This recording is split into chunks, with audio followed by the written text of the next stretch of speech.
Mari kita memulai ibadah kita pagi hari ini. Mari kita satukan hati kita di dalam doa.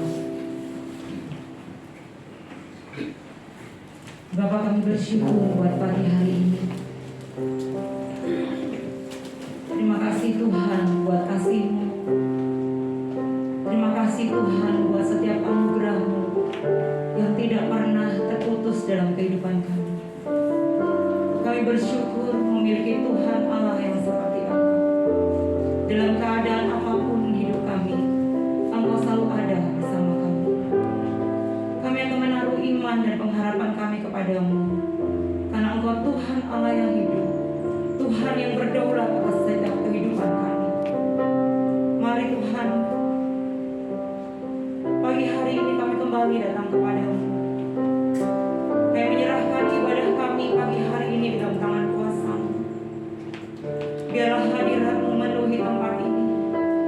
Biarlah kuasa-Mu menjamah kami, memulihkan kami, untuk kami semakin hari semakin dekat kepada Engkau. Kami berdoa Tuhan buat setiap umat-Mu yang belum datang ke tempat ini dalam perjalanan. Tuhan, tuntun mereka, tibakan mereka ke tempat ini dengan selamat, tak kurang satu apapun. Kami menyerahkan ibadah kami pagi hari ini ke dalam tangan kuasa. Hanya di dalam nama Tuhan Yesus Kristus kami berdoa dan mengucap syukur. Haleluya. Amin. Mari kita bersyukur pagi hari ini. Kita kembali membawa hati kita kepada Tuhan. Apapun keadaan hati kita, kita percaya bahwa Tuhan ada bersama dengan kita. Mari masuk hadirat Tuhan. Bawa hatimu dalam renung ucapan syukur.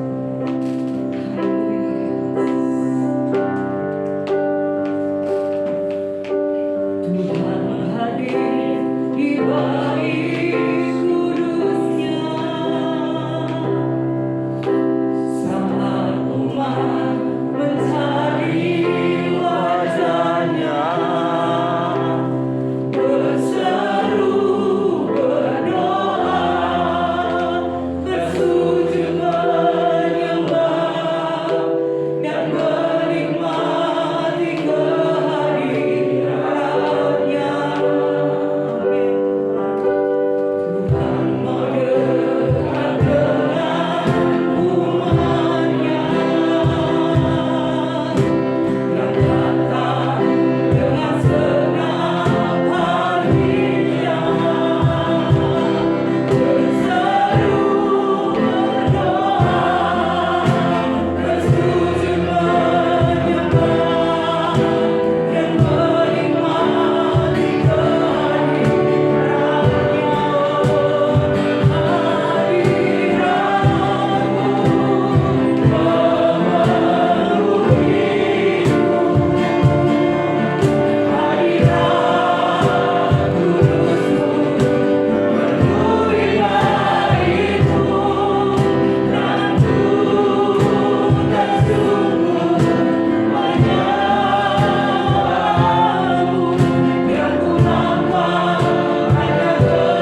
yang gembira adalah obat, amin. Tapi semangat yang patah mengeningkan tulang. Haleluya. Mari puji Tuhan yang menarikan dalam kita. Haleluya. Amin. Hati yang gembira adalah obat. Hati yang gembira adalah obat yang seperti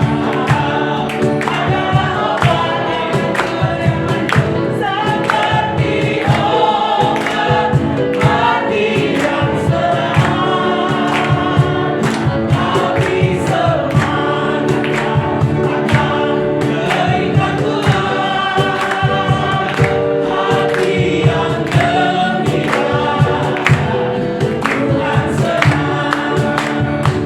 Bapak Ibu, Tuhan baik, amin. Tuhan selalu memberkati kita, amin. Kadang-kadang jalannya susah. Hati yang gembira adalah obat, akan terlihat dari ekspresi wajah kita. Mari beri senyum kanan kiri dan katakan hati yang gembira adalah obat. Dengan semangat kita menyanyikan pujian ini, amin. Haleluya. Mari bergoyang kiri dan kanan Bapak Ibu kepala kita. Haleluya. Hati yang gembira adalah obat seperti obat hati yang tapi berikan Tuhan hati yang gembira Tuhan senang hati yang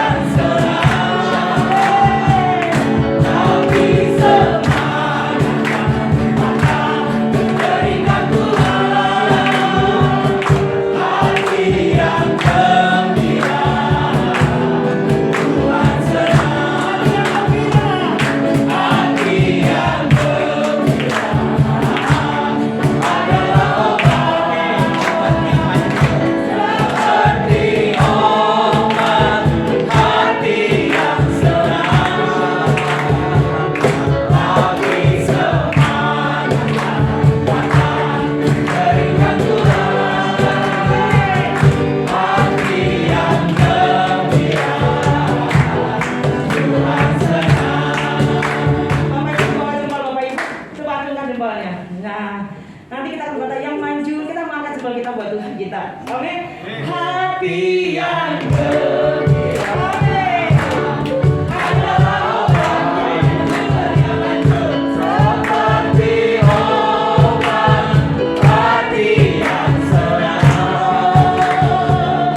tapi semangat berikan Tuhan hati yang gembira Tuhan senang hati yang gembira adalah obat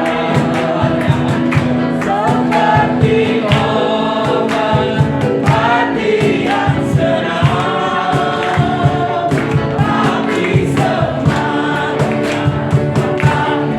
berikan Tuhan hati yang gembira Tuhan senang hati yang gembira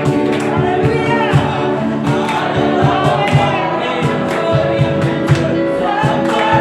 obat hati yang senang tapi semangat berikan Tuhan hati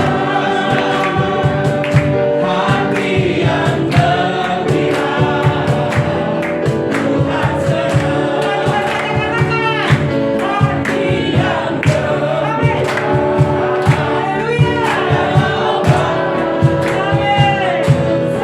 seperti obat hati yang senang tapi semangat berikan Tuhan hati yang gembira Tuhan senang Tuhan senang Tuhan senang.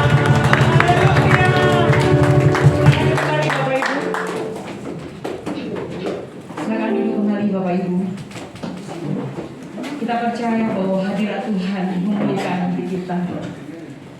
Dan biarlah semakin hari semakin kita mencintai Tuhan. Biarlah semakin hari kita mau semakin dekat dengan Tuhan. Sehingga kita mendapatkan kekuatan kekuatan ya Tuhan. Mari pagi hari ini kita mau katakan, selidiki aku Tuhan, dan ujilah hatiku. Apakah aku benar-benar mengasihi dan mencintai Engkau di sepanjang hidupku? Apakah ucapan syukur yang keluar dari mulut kita, atau kesungutan yang keluar dari mulut kita? Haleluya, Yesus.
syukurmu kepada Tuhan, sebab Dia Bapa pemberi yang terbaik atas hidup kita.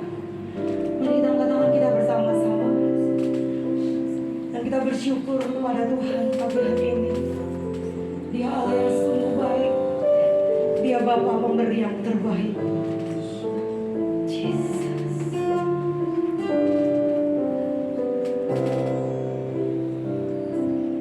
Telah kulihat kebaikanmu yang tak pernah habis di hidupku. Ku berjuang sampai akhir. Kau dapati aku tetap sendiri.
Bapak, Ibu, Saudara, marilah kita bersatu hati untuk kebenaran firman Tuhan. Bapa yang maha baik, Haleluya. Bapa yang kami sembah di dalam nama Tuhan Yesus. Bapa, pagi hari ini jemaat-Mu di tempat ini Tuhan Yesus. Biarlah Tuhan kami menyiapkan hati kami Tuhan untuk mendengarkan firman-Mu Tuhan, sehingga firman-Mu itu tumbuh dan berbuah lebat dalam kehidupan kami Tuhan. Jadikan hati kami seperti tanah yang subur Tuhan. Terima kasih Tuhan. Biarlah Tuhan pakai hamba-Mu, gembala kami Bapak Obaja Irawan Karyadi yang akan menyampaikannya Tuhan. Kami percaya dengan segala keterbatasannya, Engkau yang maha kuasa, Engkau yang sanggup menghidupkan setiap firman yang keluar dari lidah dan bibir mulut hamba-Mu ini Tuhan. Terima kasih Tuhan. Berfirmanlah, kami jemaat-Mu di tempat ini siap untuk mendengarkan. Haleluya. Amin. Ya, terima kasih tim Presiden Worship. Shalom Bapak Ibu Saudara. Shalom. Apa kabar? Saya diberkati, kami diberkati, kita semua diberkati. Ya, terima kasih buat dukungan doa saudara sehingga operasi mata saya berjalan dengan lancar. Tinggal sekarang proses pemulihan. Ya, saudara yang dikasih Tuhan, kita lanjutkan episode yang lalu. Bagaimana jamunya? Bagaimana jamunya, sudah berhasil? Sudah berhasil atau masih berjuang? Iya. Ujian ini bagian akhirnya indah sekali. Ku berjuang sampai akhirnya. Aku didapati tetap setia. Setia itu ukurannya waktu, gak bisa sepintas. Nanti akhirnya bagaimana? Itu yang menjadi sebuah penilaian dari kesetiaan. Sebab itu mari kita mau berjuang sampai akhir. Amin. Jangan pernah mau berhenti dan balik kanan. Iya. Nanti kita nggak menang. Ya, itu diskualifikasi, ya kan? Kita berjuang sampai akhir. Karena di sana menunggu Tuhan dengan tangannya terbuka menyambut kita. Saudara dikasih Tuhan, kembali kita akan melihat rahasia untuk hidup dalam damai. Yang lalu kita sudah belajar bagaimana kita harus jaga mulut. Jamu apa? Hari ini kita akan melihat yang selanjutnya. Slide ketiga langsung. Ya, jati. Ya, jati. Apa itu jati? Jaga hati. Ya, tolong dibacakan Saudara Stefanus ayatnya. Amsal 4 ayat 23. Amsal 4 ayat 23. Silakan Saudara Stefanus.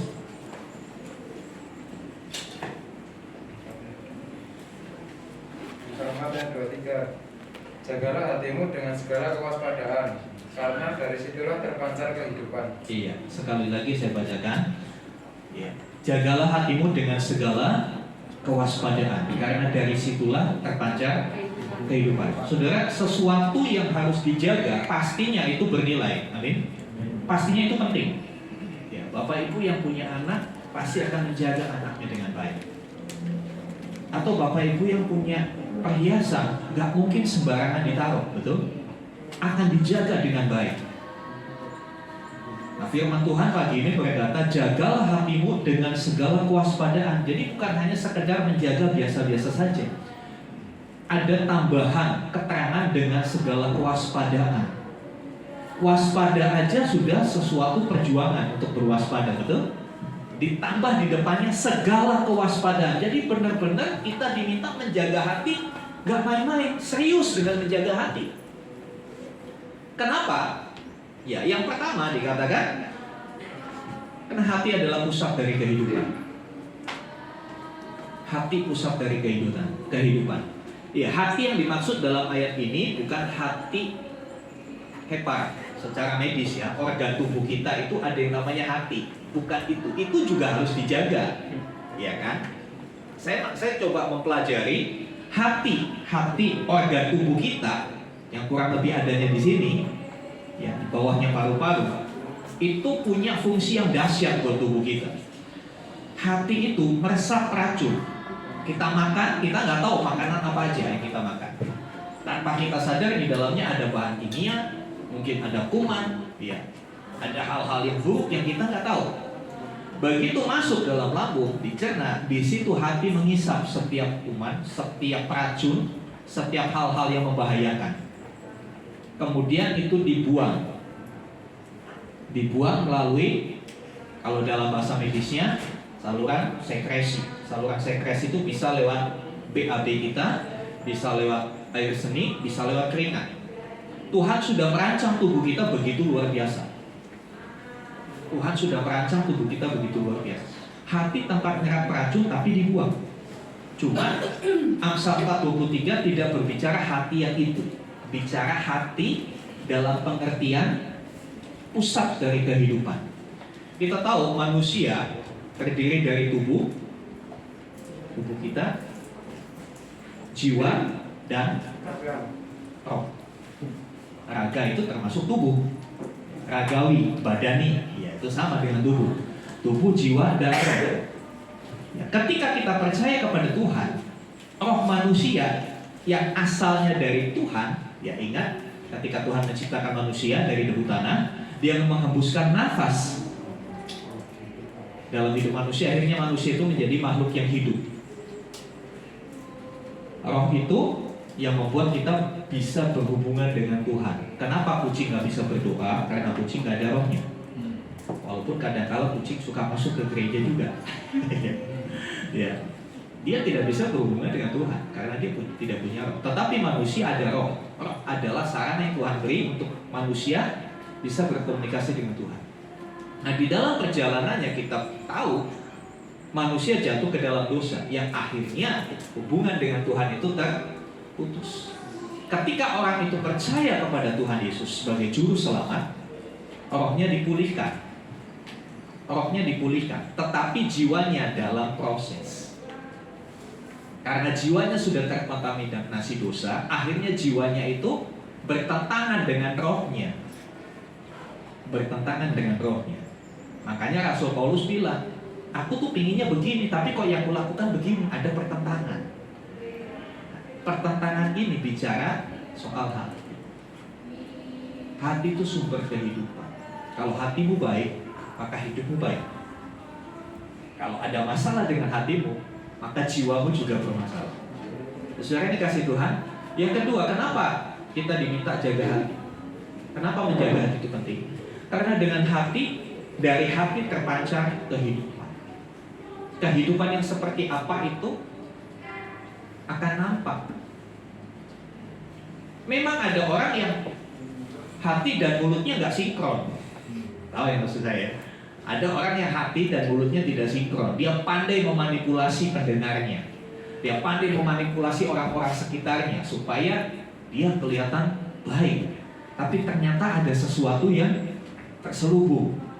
Ya, istilahnya ada ulang, ada udang di balik peyek. Itu enak ya, udang di balik peyek. Ada udang di balik. Ada maksud yang terselubung. Ada orang-orang tertentu, ya, bisa memanipulasi pendengarnya. Kenapa dia bisa begitu? Ya karena kuasa dosa masih kuat di dalam dirinya. Sehingga hati dan perkataannya kadang-kala tidak sinkron. Coba kita lihat satu ayat di dalam Lukas 6 ayat 45. Tolong Pak Didi bisa bantu bacakan. Lukas 6 ayat 45.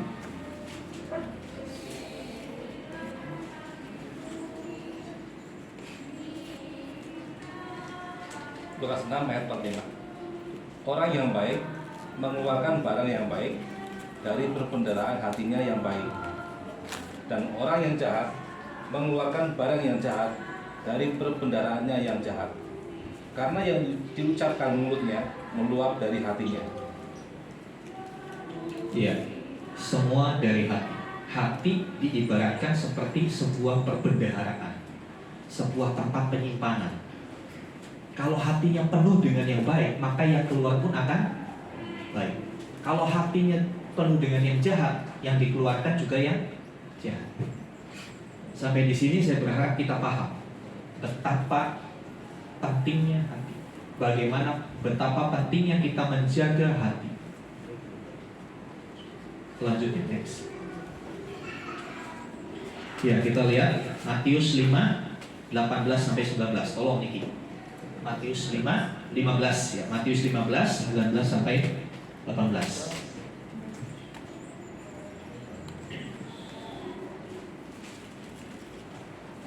Matius 15 ayat 18 sampai 19. Matius 15 ayat 18 sampai 19. Tetapi apa yang keluar dari mulut berasal dari hati, dan itulah yang menajiskan orang. Ayat 19. Karena dari hati timbul segala pikiran jahat, pembunuhan, perzinahan, percabulan, pencurian, sumpah palsu, dan hujat. Ya, dikatakan dari hati mempengaruhi pikiran. Saya bikin diagram di sini. Kalau hatinya benar, maka itu pikirannya benar. Perkataannya juga benar. Jadi sumbernya adalah hati. Hati. Bagaimana hatinya? Kalau hatinya jahat, dia akan berpikir sesuatu yang jahat. Dia berkata sesuatu yang jahat. Outputnya apa? Yang keluar apa? Yang perkataan dan perilaku. Ya. Perilakunya benar atau jahat itu semua tergantung dari hati.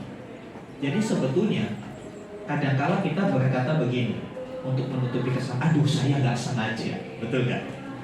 Saya nggak sengaja berkata kasar sama istri saya. Sebetulnya itu ada runtutan sebelumnya. Hatinya memang ada sesuatu yang harus dibersihkan di situ. Ya, jadi nggak ada sesuatu, nggak ada satu perilaku yang terjadi begitu saja. Semua dalam tubuh kita itu sudah terprogram. Kalau ada yang error, maka keluarnya outputnya juga error. Nah, saudara, makanya Amsal menekankan jaga hatimu dengan segala kewaspadaan, karena sumbernya dari situ. Tadi dikatakan dari dalam hati muncul apa tadi? Perzinahan, cabulan, pokoknya segala yang gak benar dari dalam hati. Dari dalam hati bisa muncul seperti itu.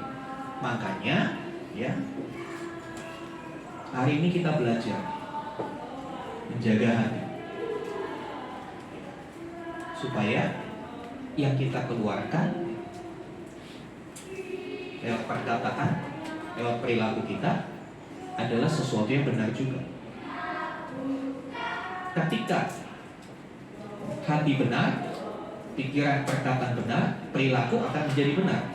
Perilaku yang benar yang dilakukan terus-menerus akan menjadi kebiasaan yang benar. Akan jadi kebiasaan yang benar. Kebiasaan yang benar ini pada akhirnya memunculkan karakter yang unggul. Amin. Contoh yang sederhana, posisi kebalikannya. Kalau hatinya penuh dengan tipu daya, yang dipikirkan gimana caranya saya nipu, gimana caranya saya bohongi orang, gimana caranya supaya saya kelihatan baik, kelihatan hebat, ya kan, kelihatan keren. Pikirannya berpikir, lalu pikirannya menyusun kata-kata dusta, betul? Kata-kata dusta itu dilakukan, ngomong sama temennya dusta, melebih-lebihkan segala sesuatu. Nah, kalau itu dilakukan terus-menerus akan jadi kebiasaan. Kebiasaannya ya seperti itu. Kebiasaannya bohong. Kalau nggak bohong mungkin mules perutnya. Ya. Makanya saya suka katakan ada orang-orang tertentu ngomongnya 5, bohongnya 7. Keren kan? Ngomong 5, bohongnya 7. Ya. Nah, pada akhirnya dia terkenal jadi pembohong. Ada firman Tuhan, iblis adalah bapa segala dusta. Jadi kalau yang masih suka berdusta, namanya anaknya Darah yang ngomong, bukan saya. Nggak ada di sini. Di sini anak Tuhan semua, amin. Biar yang dikasih Tuhan, dari hati muncul segala yang jahat. Kenapa bisa dari hati muncul segala yang jahat? Yaitu akibat dosa. Ketika dosa sudah meracuni, dia merusak jiwa kita. Hati ini posisinya di jiwa. Hati ini mengkoneksikan antara roh dan jiwa. Kalau jiwanya baik, apa yang di dalam roh tidak bisa terekspresi keluar. Iya, kita sudah percaya. Kita sudah percaya kepada Tuhan Yesus. Kita sudah minta ampun. Langkah selanjutnya ini, di area jiwa ini harus dibenahi. Karena seperti selalu saya sampaikan, tujuan keselamatan itu bukan sekedar masuk surga, tapi tujuan keselamatan yang Tuhan Yesus kerjakan supaya kita menjadi serupa dengan Dia. Amin. Keserupaan dengan Kristus itu gak bisa simsalabim, gak bisa diurapi, ditumpangi tangan langsung berubah. Melalui proses. Nanti di bagian akhir kita akan melihat manfaat dari proses itu seperti apa. Ya. Selanjutnya, next. Ya, kita lihat beberapa contoh Alkitab. Orang yang hatinya gak benar itu akan menghasilkan tindakan perilaku yang gak benar. Ya. Yang pertama Hawa. Kejadian 3 ayat 6. Tolong saudara Niki. Kejadian 3 ayat 6.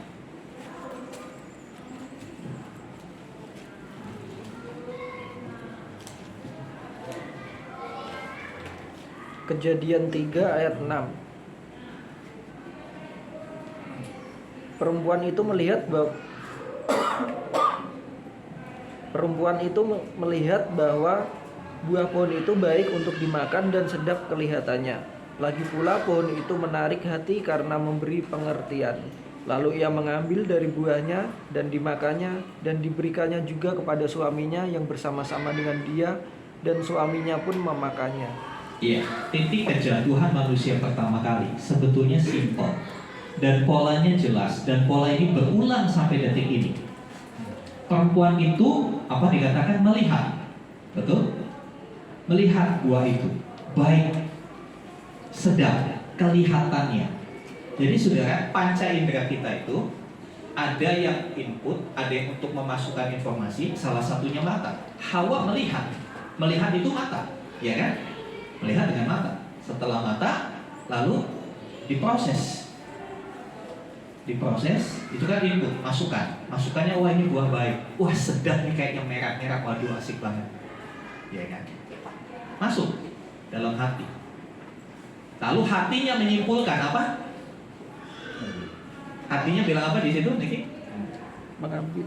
Menarik, hatinya tertarik, hatinya memutuskan untuk ya kayaknya oke ini, ya kan?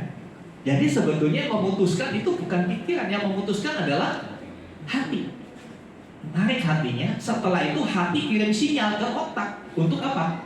Mengambil, memakan. Tidak cukup sampai di situ, memakan, memberikan kepada suaminya. Selalu kalau dosa itu pasti ngajak teman. Gak mungkin orang berzina sendiri, pasti ngajak teman. Gak mungkin orang main judi sendiri, cari teman. Betul. Ya. Dosa itu selalu ngajak teman. Saudara dikasih Tuhan, menarik dari kisah Hawa ini, informasi yang masuk dalam diri kita, hati-hati. Hatimu yang memutuskan. Apa yang diputuskan hatimu, itu yang akan jadi perilaku. Apa yang diputuskan hatimu, itu yang akan kau buat. Jadi ngeri ya tentang hati ini. Kalau kita melihat sesuatu, yang melihat kadangkala bukan hanya benda, melihat satu peluang, ya kan? Wah, ini ada kesempatan, dapat cuan gede, saya bisa korupsi nih. Semua nggak ada yang tahu, ya kan? Itu kan melihat satu peluang. Peluang itu akan disodorkan iblis kepada kita, saudara, sebagai bentuk godaan kepada kita. Amin. Bapak-bapak, kaum pria, kalau lihat wanita seksi lewat di depanmu, lihatnya pakai apa? Bagaimana hatimu menanggapi hal itu? Wow, betul. Wow, nggak dilihat sayang, dilihat dosa. Pilihan terserah Anda kan begitu? Mau lihat atau mau nggak mau lihat? Mau sayang, mau menikmati atau takut dosa? Hatimu yang memutuskan, bukan temanmu yang memutuskan, bukan perempuan itu yang memutuskan, tapi hatimu yang memutuskan, iya atau tidak. Nanti kita akan lihat bagaimana supaya hati bisa memutuskan yang benar, kan begitu? Mana nih saya harus milih bagaimana? Kadang-kadang dalam hidup kita kan ada begitu banyak pilihan. Apa yang harus saya pilih? Nanti kita akan lihat bagaimana. Kita lihat contoh yang kedua dulu. Tadi Hawa jatuh dalam dosa, masalahnya dari hati. Hatinya memutuskan untuk ya, hatinya tertarik. Ya. Kemudian Kain, Kejadian 4 ayat 6, tolong Pak Didi.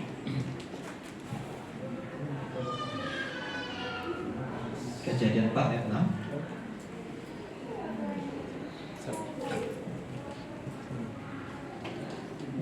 Kejadian 4 ayat 6 ya. Firman Tuhan kepada Kain, mengapa hatimu panas dan mukamu muram? Ya, firman Tuhan kepada Kain. Apa yang terjadi dengan Kain? Baca ceritanya di rumah. Kalau belum tahu nanti ikut sekolah minggu. Ya, ini cerita Kain membunuh Habil adiknya. Kain dan Habil adalah anak-anak Adam dan Hawa, ya kan? Kenapa Kain panas hatinya? Dia lihat, dia kasih persembahan. Habil kasih persembahan, Kain kasih persembahan. Yang diterima persembahannya Habil, dia nggak diterima. Apa yang dikatakan? Tuhan melihat. Jadi kalau Tuhan melihat, benar apa salah? Pasti benar, ya kan? Tuhan melihat hati Kain, apa dikatakan? Panas. Ini tentunya bukan panas selalu berapa derajat. Maksudnya marah begitu ya. Ada amarah, ada kejengkelan, ada bodoh, ada kesel. Pernah nggak alami hati yang marah? Nah, kalau nggak pernah, saya mempertanyakan, normal nggak? Wajar, saya katakan hati menjadi panas, menjadi marah itu wajar. Cuma hati perlu diajar untuk mengendalikan kemarahan itu, betul? Untuk meminimalkan dampak dari kemarahan itu. Kain, dia hatinya panas. Kisah selanjutnya kalau nanti saudara baca di rumah, akhirnya Tuhan bilang kalau hatimu panas itu dosa mengintip. Hati-hati ya kalau sudah mulai jengkel-jengkel itu dosa lagi mengintip. Bentar lagi menjadi dosa. Kalau tidak segera dijaga hatinya, dikendalikan hatinya. Kisah ini berakhir tragis. Kain membunuh Habil. Dari mana? Dari hati. Pertama dia lihat, kok dia diterima, saya enggak. Yang masuk, ya kan? Ada informasi yang masuk, tapi dia nggak bisa kelola hatinya, dia nggak bisa jaga hatinya. Hatinya dibiarkan panas. Tuhan sudah menegur, tapi dia tidak pedulikan. Kadang-kadang kan kita begitu, Tuhan udah negur, tapi kita masih mengabaikan. Akhirnya jatuh. Selanjutnya, Saul. 1 Samuel 18, 7 sampai 8. Tolong, saudara Jonathan. 1 Samuel 18. 1 Samuel 18 ayat 7 sampai 8. Dan perempuan yang menari-nari itu menyanyi berbalas-balasan. Katanya, Saul mengalahkan beribu-ribu musuh, tetapi Daud berlaksa-laksa. Ayat 8. Lalu bangkitlah amarah Saul dengan sangat, dan perkataan itu menyebalkan hatinya. Sebab pikirnya, kepada Daud diperhitungkan mereka berlaksa-laksa, tetapi kepadaku diperhitungkannya beribu-ribu. Akhir-akhirnya jabatan raja itu pun jatuh kepadanya. Saudara yang dikasih Tuhan, kalau Hawa dan Kain berbicara soal informasi yang masuk lewat melihat, tapi Saul itu informasinya masuk lewat apa yang dia dengar. Makanya waktu kita belajar seni mendengar, bagian akhir saya katakan, tidak semua yang kedengaran itu perlu didengarkan. Betul? Saul mendengar perempuan-perempuan setelah perang, ya, Daud menang, perempuan-perempuan itu nyanyi, bersorak-sorai. Saul mengalahkan beribu-ribu laksa. Sorry. Ya. Saul mengalahkan beribu-ribu musuh. Daud mengalahkan berlaksa-laksa. Laksa itu 10.000. Jadi hitungannya lebih banyak Daud. Padahal posisinya Saul adalah raja. Hati-hati sudah. Ini bicara soal iri hati. Betul? Kok saya cuma dihitung ribuan, dia puluhan ribu, dia kan anak buah saya. Hati-hati buat para pemimpin di tempat ini. Kalau anak buahmu mencapai prestasi lebih dari engkau, jangan iri.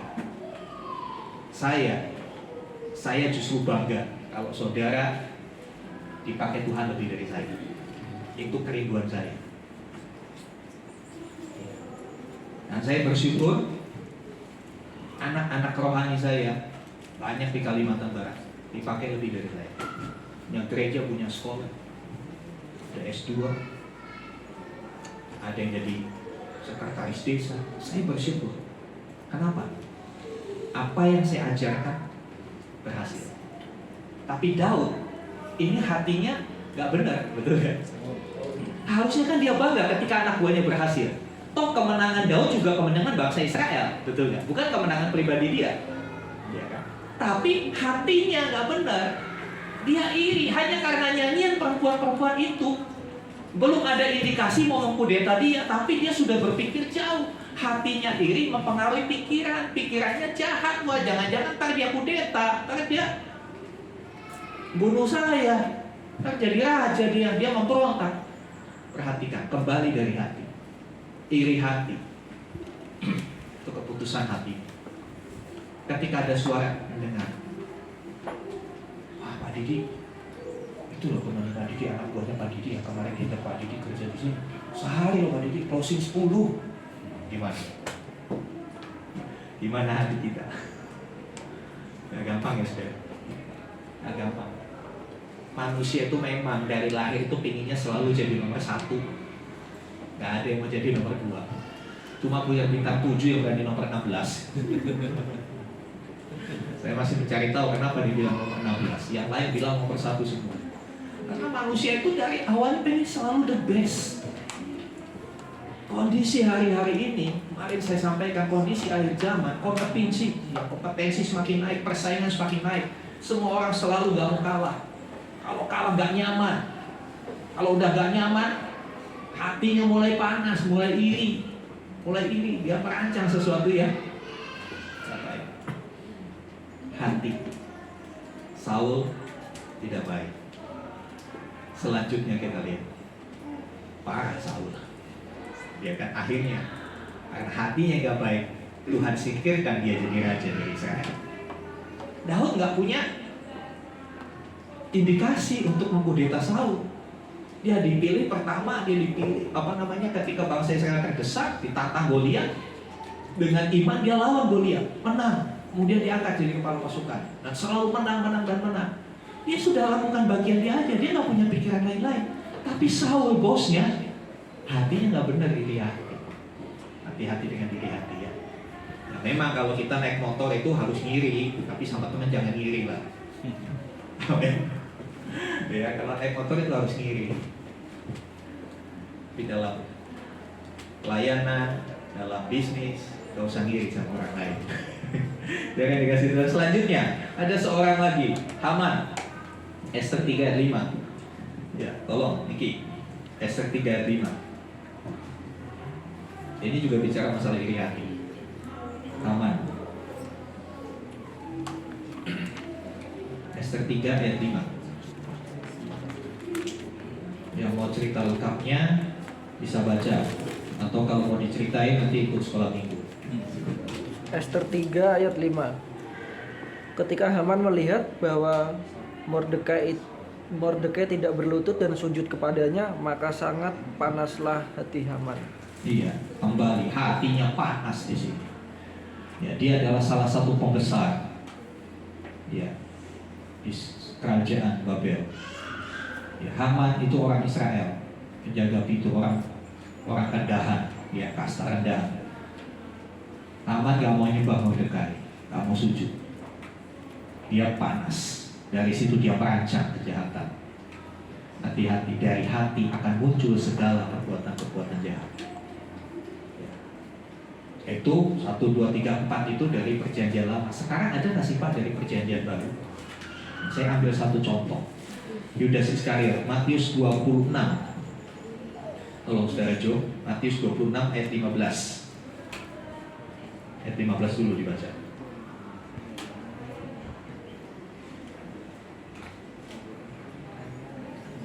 Matius 26 ayat 15. Matius 26 ayat 15 dan 21. Ia berkata, apa yang hendak kamu berikan kepadaku supaya aku menyerahkan dia kepada kamu? Mereka membayar 30 uang perak kepadanya. Terus Ayat 21.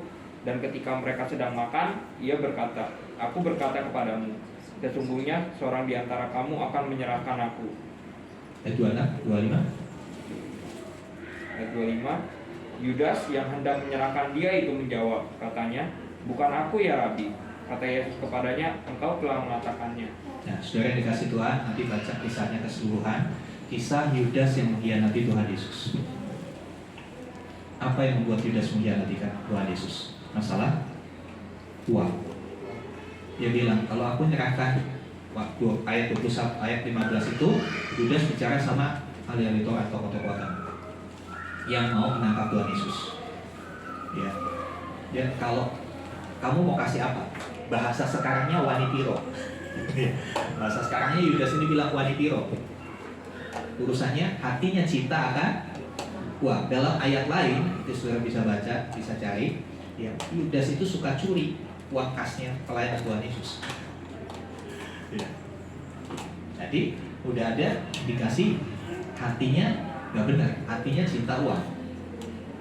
Dia berpikir lumayan, dapat duit nih, dapat cuan, lagi sepi orderan, dapat cuan. Tuhan Yesus pasti bisa luput, yang lalu-lalu aja dia bisa luput kok, yang lalu-lalu aja dia bisa menunjukkan kuasanya. Udah, hatinya nggak beres. Ditegur sama Tuhan Yesus di ayat 21, seorang dari antara kalian akan menyerahkan aku. Sudah ditegur. Ada teguran firman Tuhan sendiri dari mulut Tuhan Yesus secara langsung, gak lewat pendeta. Tapi ayat 25 dia masih ngeles. Dia bilang bukan aku ya. Hati dan mulutnya tidak sinkron. Hatinya udah kecenderungannya mau menyerahkan Tuhan Yesus, tapi mulutnya masih ngomong bukan aku ya. Tuhan Yesus dengan tegas, engkau sendiri mau. Tadi kita selidiki aku, lihat hati. Yang bisa melihat hati kita cuma Tuhan. Amin. Istri suami mungkin bisa kita bohongi, apalagi kembali saudara, gampang banget dibohongi. Tapi Tuhan gak bisa berbohong. Tuhan lihat hatimu yang terdalam. Apa yang ada dalam hati? Apa motivasi? Di situ penilaian yang sesungguhnya dari Tuhan. Sebab itu biarlah Ya, pujian tadi. Kalau bisa, tiap malam kita doa, kita nyanyi pujian itu. Sebelum istirahat, Tuhan selidiki aku. Sepanjang hari ini aku gimana? Kalau hatiku gak baik, tolong Tuhan perbaiki hidupku. Kalau hatiku gak benar, tolong bikin benar hatiku. Bantu aku untuk menjaga hati. Bantu aku, beri aku kekuatan untuk menjaga hati. Ya kadang-kala kita konyol juga sih, sudah. Kita berdoanya ini, Tuhan jaga hatiku dari segala yang jahat. Ya Tuhan bingung, kan aku yang nyuruh supaya kamu menjaga hatimu. Kok dibalikin lagi? Ya kan? Amsal kan itu Tuhan ngomong jagalah hatimu. Lalu kita bilang Tuhan jaga hatiku. Nah ini kan lempar-lemparan kayak main pingpong.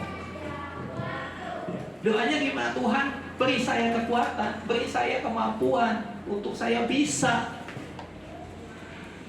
Yang mengupayakan menjaga hati siapa? Kita. Kalau ada sesuatu yang buruk, kalau ada sesuatu yang kira-kira berpotensi menimbulkan iri hati, skip, buang.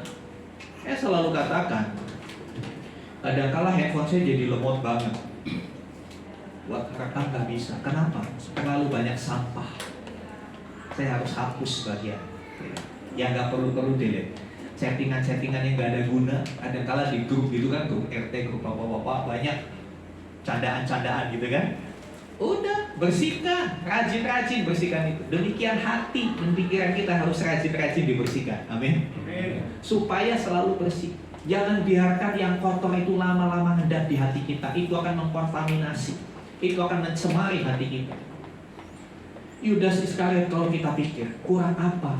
Dia 3 tahun setengah bersama-sama dengan Tuhan Yesus. Dia lihat mujizat Tuhan Yesus. Kalau Tuhan Yesus makan ikan, dia juga makan ikan. Bukan makan durinya. Kalau Tuhan Yesus makan telur, dia juga makan telur. Tapi kok bisa seperti ini ya kadang-kadang? Kembali hati. Kembali hati. Tuhan sudah berusaha mengingatkan, tapi dia nggak peduli.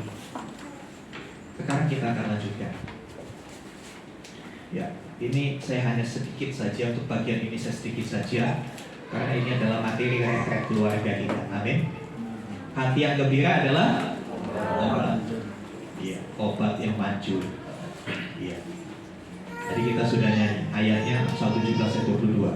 Ya, ternyata kondisi hati bukan hanya mempengaruhi perilaku. Tadi di ayat sebelumnya kita sudah belajar kondisi hati mempengaruhi perilaku, baik atau jahat, positif atau negatif, tergantung hatinya. Ternyata di dalam Amsal 17 ayat 22, hati juga mempengaruhi kesehatan fisik. Loh, hati, keadaan hati mempengaruhi kesehatan fisik. Hati yang gembira adalah obat yang manjur. Tapi semangat yang patah mengeringkan tulang. Coba, mengeringkan tulang itu lesu. Gak salah ini. Coba kalau saudara nggak punya semangat, bawaannya malas melulu, betul nggak? Bahasa zaman sekarangnya apa? Mager. Betul. Kalau udah hatimu nggak enak, hatimu sebel, aduh, apalagi hujan jadi alasan. Misalnya lu udah sebel sama dia. Tapi kalau kau semangat, mau hujan, mau naik pickup, jalan. Sudah kan dikasih Tuhan. Kondisi hati ternyata mempengaruhi fisik. Ada satu ayat lagi yang menarik, Amsal 12 ayat 25. Tolong Pak Didi. Amsal 12 ayat 25.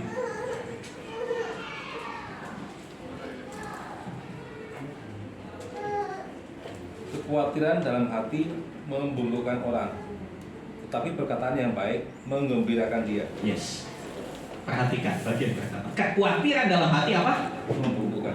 Jangan anggap remeh ayat ini, Ustaz. Orang kalau hidupnya penuh khawatir lama-lama bubuk. Berasa seperti ada beban di sini. Coba kalau saudara melihat list tagihan. Ini udah akhir bulan nih, tanda-tanda tagihan rumah, tagihan motor, tagihan apa lagi? Banyak tagihan online, sekolah, belum bulan depan bayar listrik, bayar ini, lama-lama membungkuk juga. Itu beban di sini. Ini firman Tuhan, bukan saya ngomong. Mau menyangkal firman Tuhan? Kebenaran, saudara. Jangan mau jadi bungkuk karena kekhawatiran hatimu. Tapi Tuhan berkata, serahkanlah kekhawatiranmu kepada Tuhan. Dia akan memelihara kamu. Asal kita bekerja yang baik, bekerja yang benar, bekerja yang jujur, semua akan tersedia. Kadangkala ya itu kita terlalu khawatir. Nanti di retret dibahas dari tinjauan medis, nanti saya akan bukakan. Saya lagi cari banyak materi di materi medis, karena materi medis kan gak ada di Alkitab. Apakah penelitian medis mendukung ayat ini? Saya akan dibagikan di retret. Ternyata dahsyat banget firman Tuhan kita. Hati itu mempengaruhi tubuh. Contoh yang lain, siapa yang punya gangguan lambung GERD? Itu dari hati. Saya pelajari itu dari hati. Kalau kau khawatir, kau gelisah, asam lambungmu naik, itu medis membuktikan ada hormon yang ketika engkau takut, ketika engkau gelisah, itu memicu asam lambung produksinya nambah. Dan asam lambung itu bisa bikin sesak. Kenapa? Uapnya dari HCl itu masuk ke paru-paru, itu yang bikin sesak. Ternyata firman Tuhan kita itu dahsyat sekali. Jadi kita tahu ya, pentingnya menjaga hati. Bukan hanya supaya perilaku kita jadi baik, tapi supaya tubuhmu dan tubuhku sehat-sehat saja. Amin. Sekarang yang dikasih Tuhan. Ya, kenapa saya melakukan ini? Saya kan dari Januari sampai hari ini dalam proses berurusan dengan kesehatan mata. Saya mempelajari banyak hal. Saya belajar dari firman Tuhan. Dan Tuhan singkapkan kuncinya hati. Yes, saya tangkap ini. Yes, Tuhan. Aku udah dapat kuncinya, dapat resepnya. Ini obat yang manjur. Amin. Tuhan bilang ini obat yang manjur. Iya. Dan gratis lagi, betul nggak? Gratis, saudara. Bikin hatimu gembira itu gratis. Percaya firman-Nya, hatimu gembira. Percaya firman-Nya, kok jadi nggak khawatir lagi. Kenali Tuhanmu, dia Tuhan yang begitu mengasihi kita. Tadi lagu pertama dikatakan, Tuhan mau dekat dengan umatnya, betul? Tuhan tuh mau dekat dengan kita. Kitanya lari melulu, kitanya sibuk ini sibuk itu. Tuhannya nunggu, ditinggalin. Next kita lihat. Ya. Selanjutnya untuk bagaimana kondisi hati mempengaruhi fisik dan bagaimana terapinya nanti di retret. Nanti retret tidak laku. Oke, bagaimana cara menjaga hati? Cepat saja saudara. Bagaimana cara menjaga hati? Yang pertama, bawa hati kita sama Tuhan. Bawa hati kita kepada Tuhan. Ya. Coba baca Yesaya dulu. Yesaya 36 ayat 26. Niki. Yesaya 36 ayat 26. Banyak ayat hari ini saudara.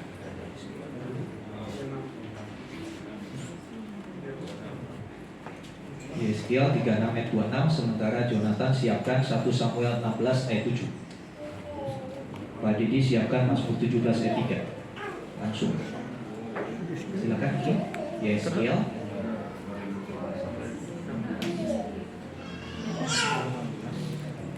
Belum ketemu kitabnya.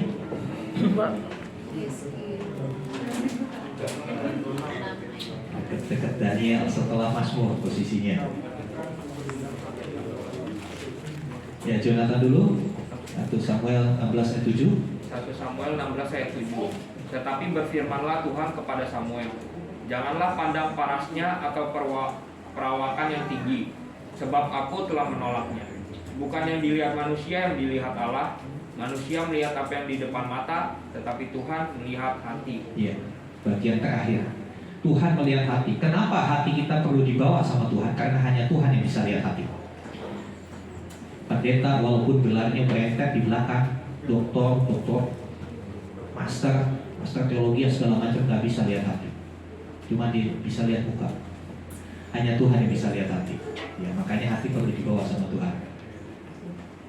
Ya, Niki. Yeskiel 36 ayat 26. Kamu akan kuberikan hati yang baru dan roh yang baru di dalam batinmu, dan aku akan menjauhkan dari tubuhmu hati yang keras, dan kuberikan kepadamu hati yang taat. Ya, kalau kita mau datang sama Tuhan, ini akan dia kerjakan dalam hati kita. Mau dapat hati yang baru? Datang sama Tuhan, Tuhan berikan hati yang baru. Jauhkan hati yang keras. Silakan Pak Didi, Mazmur. Mazmur 17 ayat 3. Bila engkau menguji hatiku, memeriksanya pada waktu malam, dan menyelidiki aku, maka engkau tidak akan menemui sesuatu kejahatan. Mulutku tidak terlanjur. Ya, izinkan Tuhan menyelidiki hati kita. Dan ketika Tuhan menyatakan sesuatu yang salah dari hati kita, jangan ngeyel sama Tuhan. Jangan pakai, tapi kan Tuhan, dia duluan bikin jengkel saya. Dia berulang-ulang loh Tuhan, kan cuma sekali. Nanti Tuhan jawab, mengampuni 70 kali 7 kali. Kita berkata datang sama Tuhan dengan kerendahan hati, Tuhan selidiki hati. Kalau Tuhan nyatakan sesuatu yang salah, cepat bertobat. Cepat minta pemberesan di hadapan Tuhan, supaya kita punya hati yang baru. Selanjutnya, setelah dibereskan, setelah yang kotornya dibuang, jangan dibiarkan hatinya kosong, tapi isi dengan firman Tuhan. Ya, Mazmur 119 ayat 11, Jonathan. Mazmur 119 ayat 11. Dalam hatiku aku menyimpan janjimu, supaya aku jangan berdosa terhadap engkau. Iya. Simpan. Apa yang harus disimpan di hati? Apa saudara? Janji Tuhan, bukan kesalahan orang ya. Jangan kesalahan pasanganmu yang disimpan di hati. Jangan kesalahan gembalamu yang disimpan di hati. Tapi simpan janji Tuhan. Perkataan-perkataan Tuhan simpan dalam hati. Konsekuensinya kalau nggak nyimpan, dosa. Dalam hatiku aku menyimpan janji-janjimu, supaya aku jangan. Yang membuat kita berdosa adalah karena janji Tuhan gak ditaruh di hati, tapi kesalahan orang yang ditaruh di hati. Janjinya teman diingat-ingat banget ditaruh di hati, bukan janjinya Tuhan. Maaf saudara, janji manusia kadang-kala seringkali sok. Tapi kalau janji Tuhan, dia tidak ingkari janjinya. Sebab itu pegang janji Tuhan, supaya kau jangan berdosa. Kalau kau pegang janjinya, kau tidak akan pernah khawatir menghadapi hidup ini. Mau resesi kek, mau apa kek, emang kau pikirin? Amin. Karena Tuhan kita dahsyat, Tuhan kita luar biasa. Ya. Selanjutnya, sudah dibuang yang kotor, diisi dengan firman Tuhan, lalu rela dibentuk dan diproses Tuhan. Rela dibentuk dan diproses Tuhan. Ya, Yeremia 18:1-6. Tolong Jonathan lagi. Yeremia 18 ayat 1-6. Yeremia 18 ayat 1-6. Firman yang datang dari Tuhan kepada Yeremia bunyinya ayat 2, pergilah dan segera ke rumah tukang periuk. Di sana aku akan memperdengarkan perkataan-perkataanku kepadamu. Ayat 3, lalu pergilah aku ke rumah tukang periuk dan kebetulan ia sedang bekerja dengan pelarikan. Ayat 4, apabila bejana yang sedang dibuatnya dari tanah liat di tangannya itu rusak, maka tukang periuk itu mengerjakannya kembali menjadi bejana lain menurut apa yang baik pada pemandangannya. Ayat 5, kemudian datanglah firman Tuhan kepadaku, bunyinya ayat 6, masakan aku tidak dapat bertindak kepada kamu seperti tukang periuk ini, hai kaum Israel? Demikianlah firman Tuhan, sungguh seperti tanah liat di tangan tukang periuk, demikianlah kamu di tanganku, hai kaum Israel. Ya, Nabi Yeremia disuruh lihat tukang periuk. Kalau tukang periuk, tukang gerabah gitu ya, tadi apa, pas bunga. Ya, pas lagi datang dia lagi ngerjain. Dibentuk, rusak, dihancurin lagi, dibentuk ulang. Kadang-kala proses pembentukan dalam hidup kita harus berulang-ulang. Kenapa kita berkata Tuhan kok prosesnya nggak selesai-selesai? Ya karena kita protes melulu. Sebab itu kalau diproses sama Tuhan jangan banyak protes, nurut aja, rela dibentuk sama Tuhan. Nanti kita akan lihat hidup kita jadi indah. Ya, membentuk vas bunga itu gak gampang. Harus dibuang dulu kotoran-kotorannya. Kadang-kala hidup kita juga gitu. Kadang-kala dalam proses.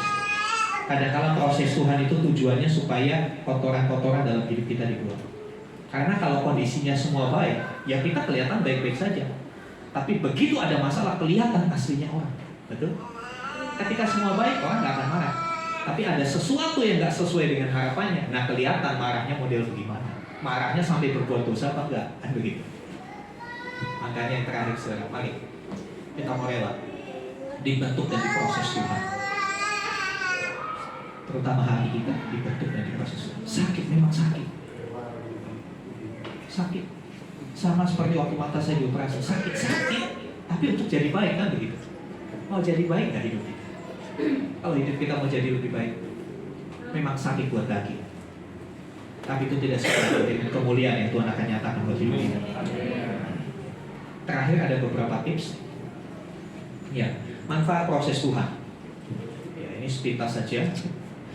Ya, manfaat proses Tuhan. Kalau kita diproses itu Tuhan punya maksud, nggak cuma iseng-iseng aja dia proses. Saya proses mes. Enggak, ada manfaatnya. Ya. Ketika kita diproses Tuhan, kita akan mengenal diri kita. Kita itu udah kuat atau belum. Kadang-kala ketika nggak ada masalah kita merasa kuat. Tapi begitu kena masalah, iya ya saya kok terlalu ringkih, saya kok terlalu lemah. Kita bisa mengenal diri kita. Ya, dengan proses. Kemudian dengan proses kita juga bisa mengetahui siapa orang-orang yang ada dengan kita. Siapa orang-orang yang dekat dengan kita. Kita bisa tahu siapa lawan, siapa kawan ketika ada dalam proses. Ketika kita sedang terpuruk, siapa yang dekat dengan kita? Kebanyakan kan ketika kita sedang terpuruk, teman-teman itu menjauhi kita. Ya, ada gula, ada semut, biasa seperti itu. Dalam proses kita bisa tahu siapa nih orang-orang yang benar-benar mensupport kita. Ya. Namun selanjutnya dari proses kita belajar mengajarkan cara membangun kekuatan. Dari proses biasanya orang kalau di proses mau nggak mau akhirnya mau berdoa. Betul ya? Kalau orang Kristen itu jeleknya begini saudara. Doanya kalau lagi ada masalah. Kalau lagi nggak ada masalah, aduh, suruh susahnya entah. Tapi kalau ada masalah, buru-buru doa. Di sini nggak ada yang ngaku. Doanya sungguh-sungguh. Tuhan mau itu, ya kualitas doa kita tetap sama. Ada masalah karena dia itu begitu rindu bersekutu dengan kita. Tapi ketika dari proses itu ngajarin kita, ternyata harus seperti itu. Dan pada akhirnya, saya percaya di sini banyak saudara yang pernah mengalami proses Tuhan. Amin. Dari saudara lewati proses, kesimpulannya Pak, ternyata yang membuat saya kuat adalah saya berdoa. Amin. Iya. Selanjutnya, proses itu menjadikan kita bijaksana. Setelah kita diproses, setelah kita melewatinya, kita jadi bijaksana. Asal jangan lari dari. Banyak orang yang lari dari proses. Marahlah, kecewalah sama Tuhan. Jangan lari dari proses. Izinkan tukang bejana itu membentuk kita sesuai dengan maunya. Ya. Makanya pujian suka-sukamu Tuhan gak pernah dinyanyiin lagi. Takut katanya pemimpin pujian. Ditantang sama Pak Gembala, suka-sukanya Tuhan ya siap loh, suka-sukanya Tuhan. Saudara yang dikasih Tuhan, itu dalam banget pujian itu artinya. Buat saya itu dalam banget. Bisa nggak kita berkata suka-suka Tuhan? Kalau tiba-tiba kira-kira Niki diutus ke Papua untuk jadi hamba Tuhan di sana, siap nggak? Kalau dia berani jadi suka-sukanya Tuhan. Kalau Tuhan suka itu harus pergi. Ya, ini contoh sederhana. Ya, selanjutnya, saudara. Next, proses Tuhan itu juga mengajar tentang kehilangan adalah hal yang biasa. Kadang-kala manusia itu sulit sekali ketika sedang kehilangan, nggak terima. Yang kehilangan itu banyak, kehilangan orang yang kasihi, kehilangan pekerjaan, kehilangan harta, kehilangan handphone. Itu satu hantaman yang cukup berat buat manusia. Ya. Saya jujur, ketika mata saya diproses, saya juga berat banget kehilangan penglihatan. Karena apa? 80% bahkan 90% hampir semua pekerjaan saya banyak menggunakan mata. Saya belajar, saya mengajar pakai mata. Ya kan? Berat. Sampai saya bilang, akhirnya sampai satu titik saya berkata begini, Tuhan, tubuhku milik Tuhan. Kalau sampai Tuhan mau ambil penglihatan saya rela. Saya tahu itu yang terbaik. Untuk mengatakan itu gak gampang, saudara. Untuk mengatakan itu pergumulan batin. Saya teriak, saya nangis sama Tuhan. Jangan saudara pikir gembalamu ini Superman yang serba kuat. Saya sama seperti saudara, saya manusia biasa. Saya mau belajar mengikuti apa yang Tuhan mau. Saya mau belajar diproses sama Tuhan. Karena saya tahu akhirnya itu akan membuat kita jadi indah. Ya, kehilangan itu adalah hal yang biasa. Seringkali kehilangan itu membersihkan kita dari kecemaran yang merusak hidup kita. Seringkali kehilangan itu, ya, membersihkan kita dari kecemaran yang merusak kualitas hidup kita. Contohnya seperti apa? Pekerjaan. Banyak orang yang terpukul dengan kehilangan pekerjaan.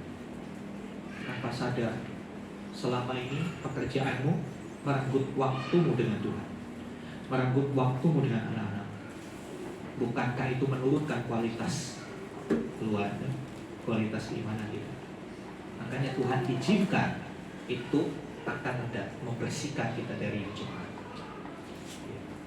Mungkin kehilangan benda, kehilangan gadget. Mungkin selama ini gadgetmu itu dipakai untuk hal-hal yang nggak benar. Lihat-lihat yang nggak benar di situ, main game terus-menerus, yang mencemari pikiran.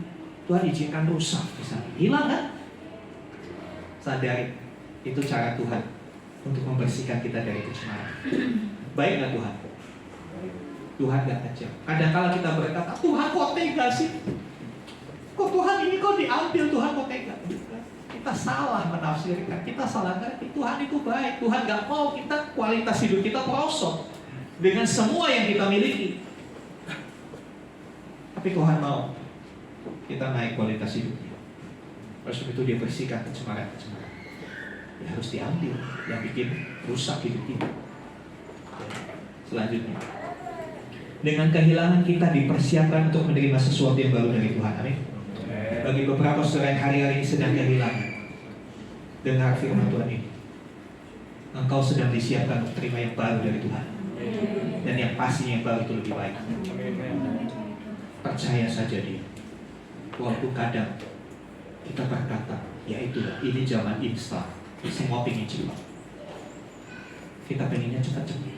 Tapi Tuhan dalam berproses itu, lama cepatnya proses itu sebetulnya bukan tergantung Tuhan, tergantung kita. Kitanya mau nurut apa enggak. Kalau kitanya ngeyel terus ya lama. Makanya ayo nurut sudah. Amin. Cepat. Bangsa Israel bersungut-sungut terus di padang gurun. Udah dekat, diputar lagi 40 tahun mereka. 40 tahun masuk. Harusnya 3 bulan kelar. Pilih 40 tahun atau pilih 3 bulan? Pilih cepat atau pilih lama? Semua hatimu yang menentukan. Mau taat apa enggak? Ya. Selanjutnya saya dikasih Tuhan. Yang B, jangan iri dan mengingini milik orang lain, apalagi merebutnya. Kadang yang kita ingini malah lebih merusak hidup kita. Ada kata kita lihat orang baru enak ingin begitu. Jangan. Kenapa? Itu bagian dia, bagian kita lain. Ya. Kadang-kala yang kita ingini bisa merusak hidup kita. Saya kasih contoh. Seorang hamba Tuhan di era tahun 80-an, saya tidak sebut namanya. Seorang hamba Tuhan, dia punya karunia kesembuhan. Dia bikin KKR di mana-mana, dia penginjil, tapi dia tidak pegang gembala, tidak pegang sidang, tidak pegang gereja.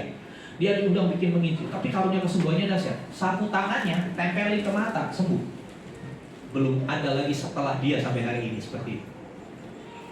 Tapi ketika berada di puncak, dia dipakai luar biasa. Dia melihat temannya, enaknya gembala, dia pingin. Akhirnya dia buka gereja. Ya banyak, tapi begitu banyak karunia kesembuhannya hilang. Dan penggembalanya pun gak maju, akhirnya habis. Kadang-kala seperti itu, saudara. Kadang-kala yang kita pikir itu bagus, belum tentu bagus buat. Jadi caranya gimana? Ya sudah seperti pujian tadi, suka-suka Tuhan lah. Tuhan mau taruh kita di mana, di situ yang terbaik. Ikuti aja apa maunya Tuhan. Karena kita kan nggak tahu di depan seperti apa terjadi. Kita hanya tahu hari ini. Kita nggak tahu di depan apa yang terjadi. Saudara yang dikasih Tuhan. Akhirnya, next. Tinggal tadi yang belum kita bahas. Apa itu? Nantikan kelanjutannya minggu depan. Bersambung. Iya. Mari sama-sama kita bangkit berdiri datang kepada Tuhan. Ini saya udah main musik.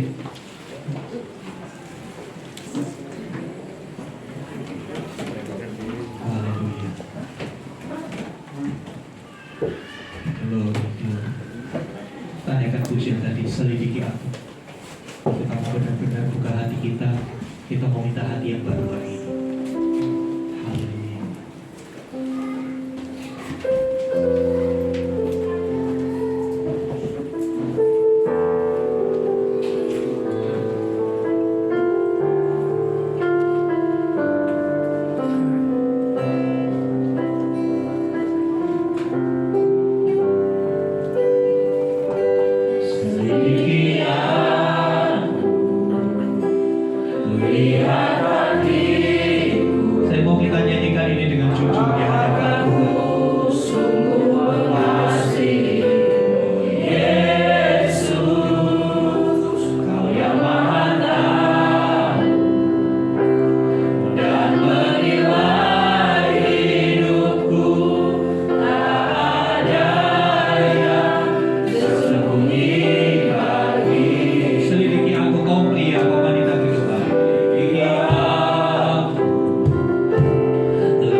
Kau yang rindu memiliki hati yang baru, boleh angkat tangan.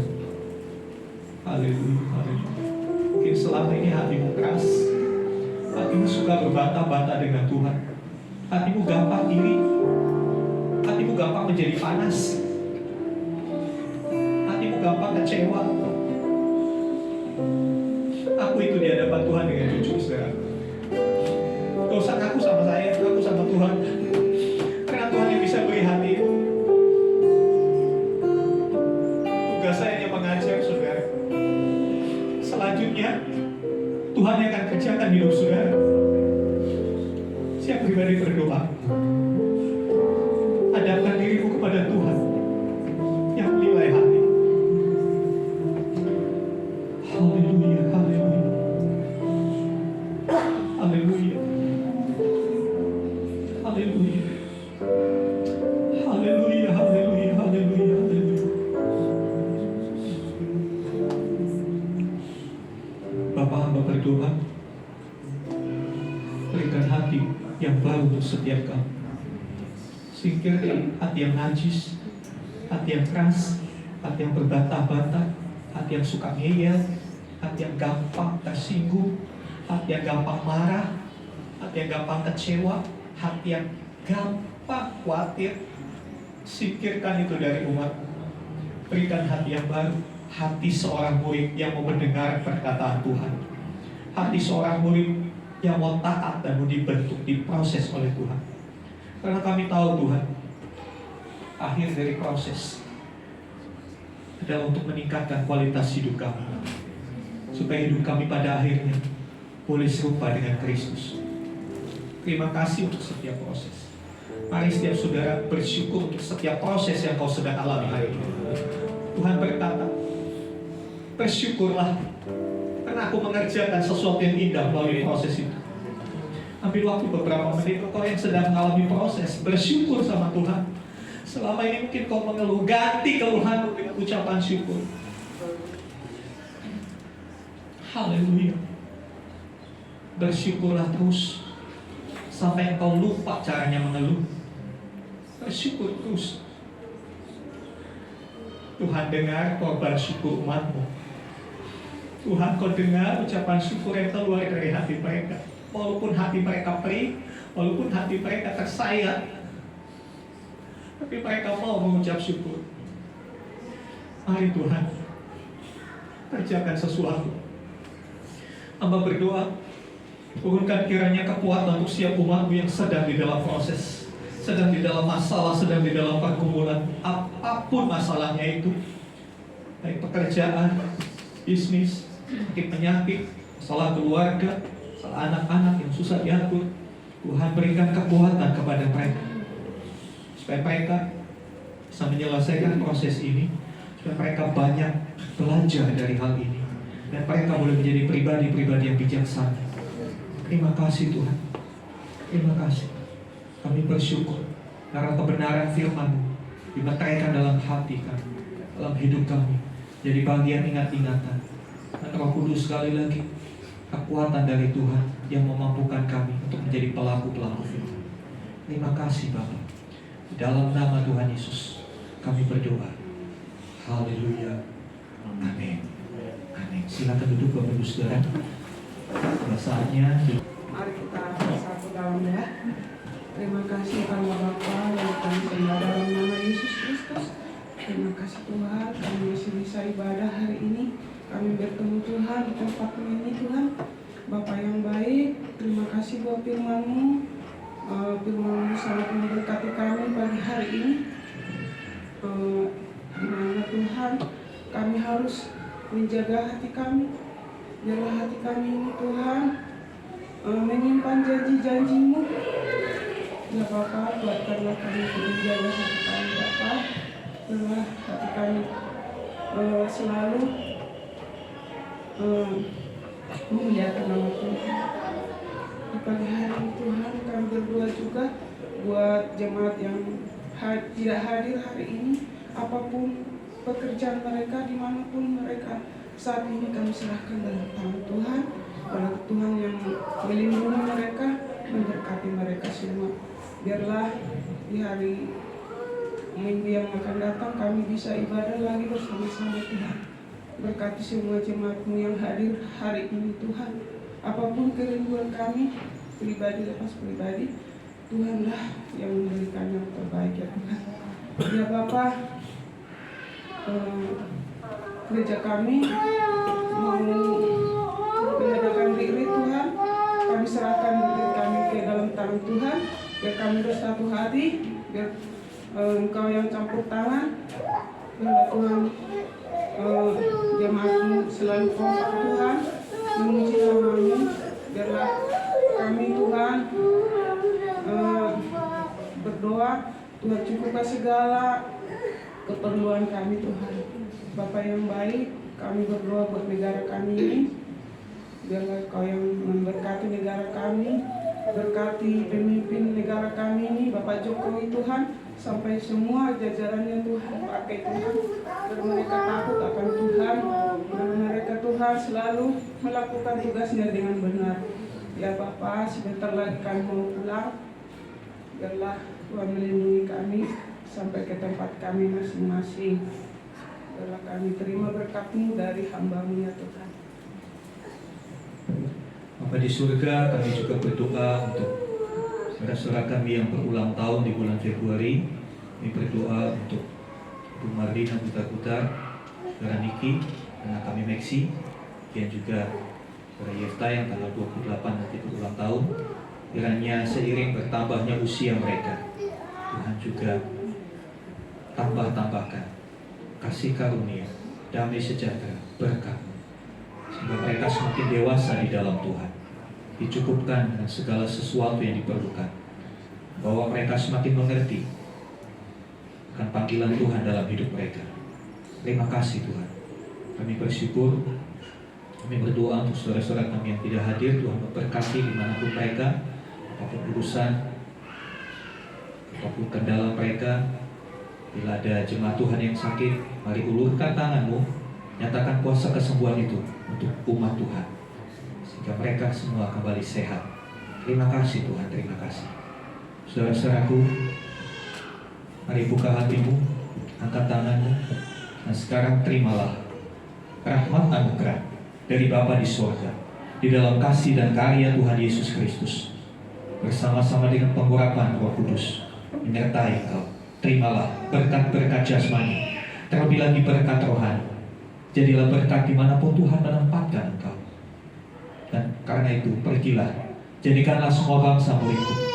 Baptislah mereka dalam nama Bapa dan Anak dan Roh Kudus, dan ajarlah mereka melakukan segala sesuatu yang telah Aku perintahkan kepadamu. Dan ketahuilah, Aku menyertai kamu senantiasa sampai kepada akhir zaman. Demikianlah Tuhan Yesus akan datang kembali, menjemput umat kita semua masuk dalam kebahagiaan kekal, supaya di mana Tuhan Yesus berada, di situ kita boleh berada. Terima kasih Tuhan. Di dalam nama Tuhan Yesus kami mohonkan doa berkat ini. Haleluya. Amin.